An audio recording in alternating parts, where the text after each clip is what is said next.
Yeah. I know one of the things, one of the exciting parts of the process is when you start to get into visual style, you start to get some more high def stuff. At what point do you begin to introduce brand styling and things like that?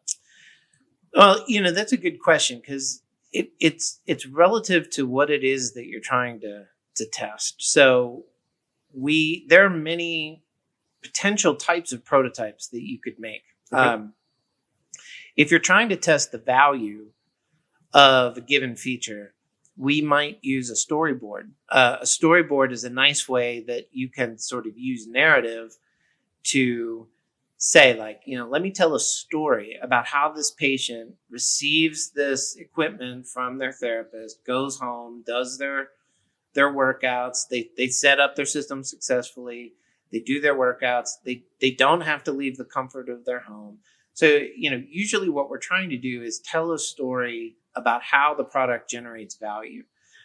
And when we storyboarding is helpful in that it stitches multiple, what we call touch points. Like the web is a touch point. A mobile app is a touch point. If there's a device, that's a touch point. So you can quickly tell that story at a high level, or variations of that story.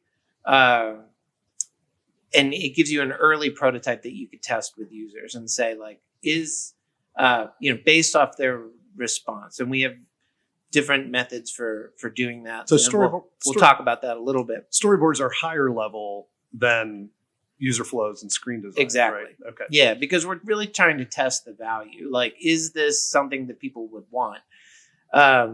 If you want to get under the hood a little bit and start to test usability, but remember that we haven't built any software yet. But there are simple tests that we can do sometimes just with wireframes.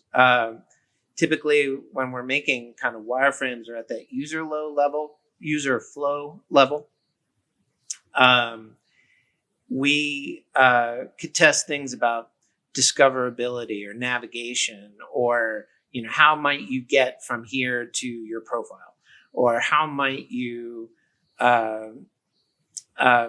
complete this flow.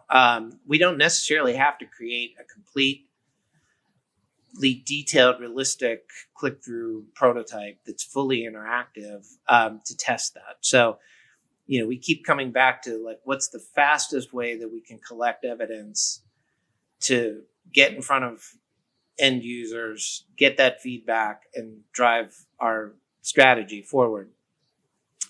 Sometimes, though, to your point earlier, you do need to understand kind of how users are actually reacting at an emotional level to, the brand, the content, the look and feel, which means that in those cases, we're actually making what we would call a high fidelity prototype, where we're actually digging into early representations of the style, the look and feel of the product before it's built. And we want to put that in front of users and get a good sense of, like, does this really resonate with them? Are we hitting the right notes? Can they, we want to use realistic data and representations of content that really, are they going to respond in the ways that they hope to? So there are times where we need to make that higher fidelity prototype.